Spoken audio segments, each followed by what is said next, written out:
नरेंद्र दुनिया के असली धुरंधर है। इसे समझने के लिए वीडियो पूरा जरूर देखिएगा। भारत और यूएस आखिरकार एक डील पर आ ही गए। कल देर रात पहले अमेरिकी राष्ट्रपति डोनाल्ड ट्रंप ने अपने ट्रूथ सोशल पर डील अनाउंस किया। उसके कुछ ही देर के बाद प्रधानमंत्री मोदी ने भी अपने एक्स पर इसे अनाउंस कर दिया। इस डील तक पहुंचने में दोनों देशों को लगभग 12 महीने लगे। कभी कहा गया कि ट्रंप मोदी पर हावी हो रहे हैं, तो कभी कहा गया कि प्रधानमंत्री मोदी ने ट्रेड डील को लेकर डोनाल्ड ट्रंप को खुद से एक बार भी फोन किया ही नहीं। इस मामले में तेजी तब आई जब यूएस ने सर्गियो गोर को एम्बेसडर बनाकर भेजा। सिर्फ यही कारण नहीं रहा, लेकिन एक बड़ा कारण यह भी रहा है। डील की कुछ बड़ी बातें पहले बता देता हूं जो ट्रंप ने अपने ट्रूथ सोशल पर लिखा। ट्रंप ने लिखा, ट्रेड टैरिफ को 18% कर दिया गया है। भारत यूएस से तेल खरीदने को तैयार है। भारत रशिया से तेल नहीं खरीदेगा। रशिया और यूक्रेन मामले में भारत एक अहम भूमिका निभा सकता है। ये मोटे मोटे पॉइंटर्स हैं। पूरा सोशल मीडिया और आज के बड़े अखबार इंडिया यूएस ट्रेड डील पर ही बात कर रहे हैं, लेकिन इन सबके बीच हमारी नजर गई कांग्रेस के एक बयान पर। वो ये कह रहे हैं कि ट्रंप ने फिर ऑपरेशन सिंदूर की तरह ट्रेड डील को भी पहले अनाउंस किया है। ये देश के लिए शर्मनाक है। तो चलो आज की वीडियो का सेंट्रल पॉइंट इसे ही बनाते हैं और समझते हैं कि प्रधानमंत्री मोदी और देश का कद इस डील के साथ बढ़ा है या घटा है। तो बात यह है कि देश के अंदर प्रधानमंत्री मोदी कई तरह के बैकलैश झेल रहे हैं। सबसे बड़ा तो अभी रिसेंटली जो चल रहा है यूजीसी वाला, जिस पर प्रधानमंत्री ने एक शब्द तक नहीं कहा है।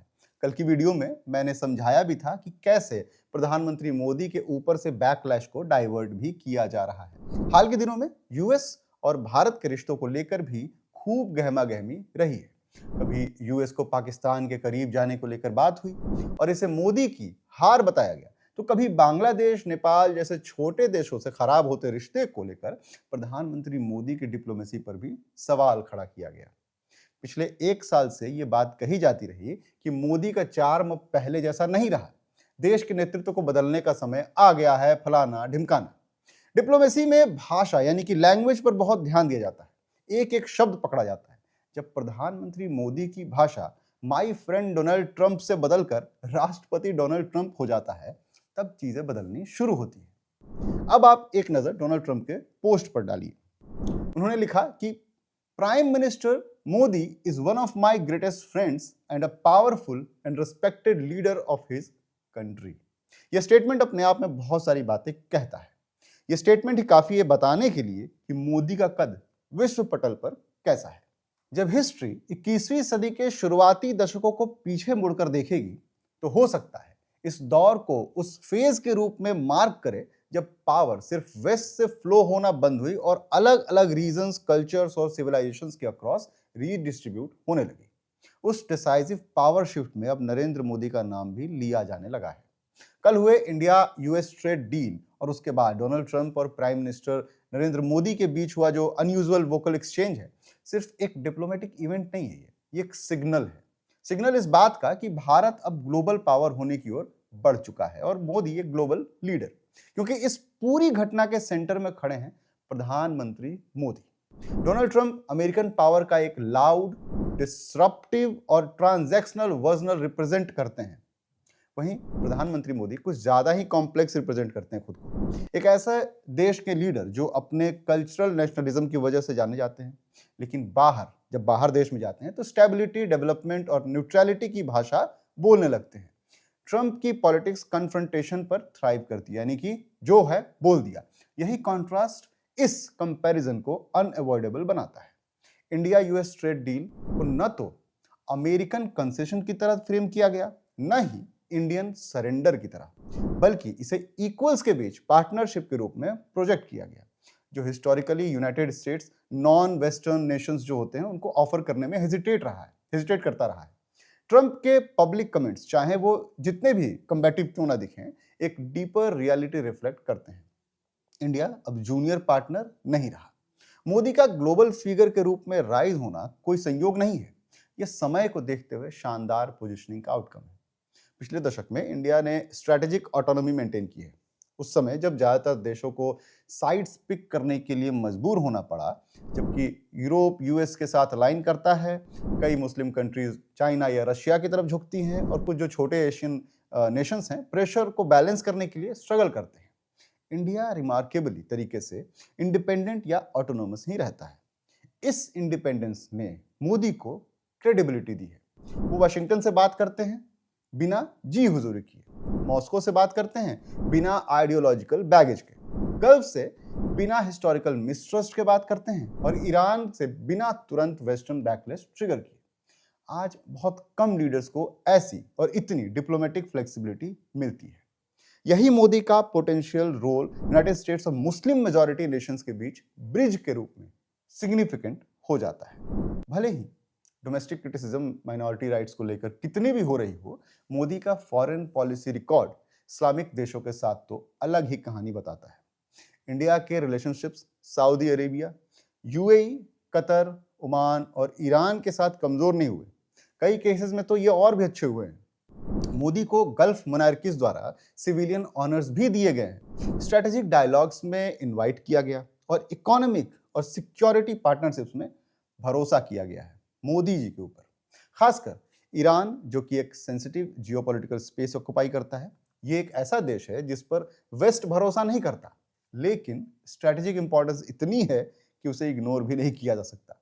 इंडिया का केयरफुल एंगेजमेंट ईरान के साथ, खास करके चाबहार जैसे प्रोजेक्ट्स के थ्रू, मोदी को एक ऐसा लीडर बनाता है जो बिना अनाप शनाप बोले काम बनवा सकता है और बिना थ्रेटन किए नेगोशिएट कर सकता है।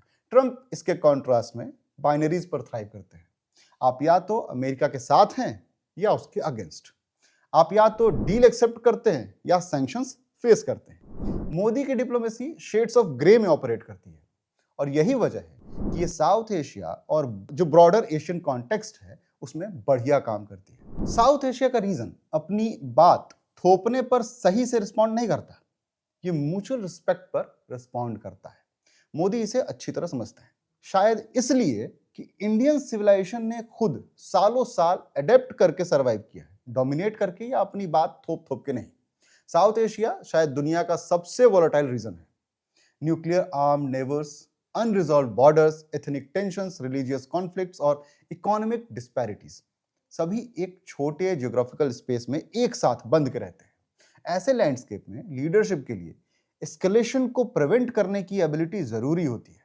मोदी का पाकिस्तान के साथ अप्रोच भले ही डोमेस्टिक लेवल पर इनकंसिस्टेंट कहकर क्रिटिसाइज किया जाता रहा है, फिर भी फुल स्केल वॉर से बचा ही रहा अभी तक। नेपाल हालांकि तनावपूर्ण रहा है, फिर भी इंगेज रहता है। श्रीलंका, मालदीव्स और भूटान इंडिया को अपने वर्चस्व में दबाने वाले पावर के बजाय स्टेबलाइजिंग फोर्स के रूप में देखते हैं।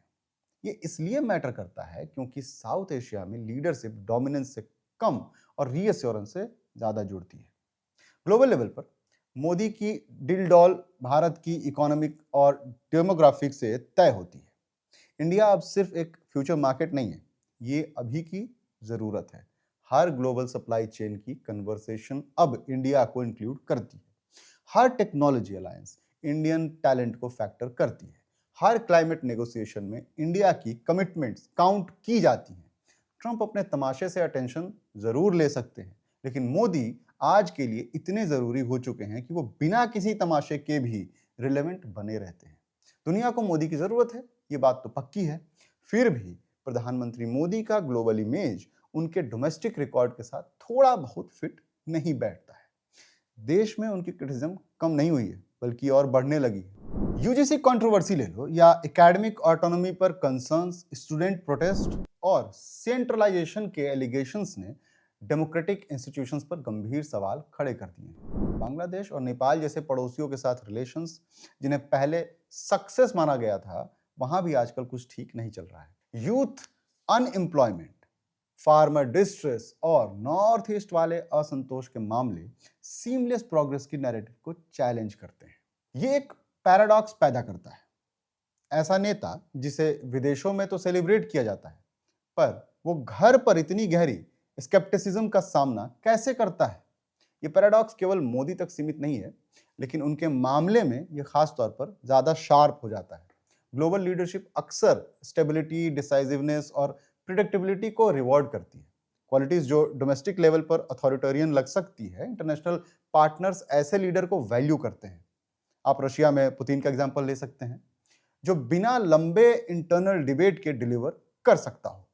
डोमेस्टिक सिटीजन्स हालांकि पार्टिसिपेशंस और डिसेंट और अकाउंटेबिलिटी की उम्मीद रखते हैं। मोदी की गवर्नेंस स्टाइल जो सेंट्रलाइज्ड और पर्सनालिटी ड्रिवन है, ग्लोबल एक्सपेक्टेशंस को सेटिस्फाई करती है, जबकि डोमेस्टिक क्रिटिक्स को अनसेटल करती है, उनको परेशान करती है। ट्रंप ने भी इसी तरह का कॉन्ट्राडिक्शन फेस किया, लेकिन प्रधानमंत्री मोदी ने लगता है कि इस इक्वेशन को उल्टा कर दिया है। तो क्या प्रधानमंत्री मोदी का कद ग्लोबल पॉलिटिक्स में ट्रंप से बड़ा होने लगा है? इसका जवाब इस पर डिपेंड करता है कि हम बड़े को कैसे डिफाइन करते हैं। रॉ मीडिया डोमिनेंस में ट्रंप अभी भी अनमैच्ड है। वो हेडलाइंस को अपनी इच्छा के अनुसार मोड़ते हैं, कंट्रोवर्सी के थ्रू अटेंशन ग्रैब करते हैं और पॉलिटिक्स के थिएट्रिक्स में तो वो माहिर है ही। लेकिन सस्टेन्ड जियोपॉलिटिकल रिलेवेंस, खासकर एशिया में मोदी का इन्फ्लुएंस आर्गुएबली कहीं ज्यादा डीपर है। ट्रंप की पावर एपिसोडिक है, मोदी की स्ट्रक्चरल है, यानी कि ट्रंप क्षणिक होते हैं। ट्रंप डिस्टर्ब करते हैं, मोदी शांति से अपना काम कर लेते हैं। ट्रंप पोलराइज करते हैं, मोदी स्टेबलाइज करते हैं। कम से कम इंटरनेशनल लेवल पर तो ऐसा ही लगता है। इस मल्टीपोलर दुनिया में पावर अब अपनी विल इंपोज करने के बारे में नहीं है, ये जरूरी होने के बारे में है। मोदी ने इंडिया को साउथ एशिया में पीस के लिए, वेस्ट में इकोनॉमिक डाइवर्सिफिकेशन के लिए, गल्फ में एनर्जी सिक्योरिटी के लिए और चाइना के खिलाफ स्ट्रेटेजिक बैलेंस के लिए बहुत ही जरूरी पोजीशन में रख दिया है। यही उन्हें परफेक्ट ग्लोबल लीडर बनाता है। प्रधानमंत्री मोदी यूएस और मुस्लिम नेशंस के बीच न्यूट्रल मीडिएटर की भी भूमिका निभा सकते हैं। ये उस ब्रॉडर शिफ्ट को रिफ्लेक्ट करता है जहां नॉन वेस्टर्न लीडर्स अब सिर्फ रीजनल रोल्स तक ही कन्फाइंड नहीं रह गए हैं। अभी ट्रेड, सिक्योरिटी, डिप्लोमेसी और रीजनल स्टेबिलिटी में नरेंद्र मोदी दुनिया के लिए धीरे धीरे ज्यादा नेसेसरी दिखाई दे रहे हैं, यानी ज्यादा जरूरी लग रहे हैं। यूरोप के साथ मदर ऑफ ऑल डील करने के तुरंत बाद यूएस ट्रेड डील का क्लोज होना यह भी दिखलाता है कि दुनिया का कोई भी और कितना भी बड़ा देश क्यों ना हो, वो भारत के साथ जुड़कर जल्द से जल्द एक व्यापक रिश्ता बनाना चाहता है। फिर भी फाइनल वर्डिक्ट अभी खुला है। अगर मोदी अपनी ग्लोबल छवि को डोमेस्टिक ट्रस्ट के साथ जोड़ सकते हैं, अगर वो दिखा सकते हैं कि इंटरनेशनल रिस्पेक्ट इंटरनल पॉलिटिक्स की कीमत पर नहीं आती, तो साउथ एशिया के ट्रू वर्ल्ड लीडर होने का उनका दावा पक्का हो जाएगा। आप इस बारे में क्या सोचते हैं, हमें कमेंट करके जरूर बताइएगा। मैं हूं करुणेश और आप देख रहे हैं बजर बट्टू दुनिया। इस वीडियो को ज्यादा से ज्यादा शेयर कीजिए, लाइक कीजिए और कमेंट में बताइएगा जरूर जो मैंने पूछा है।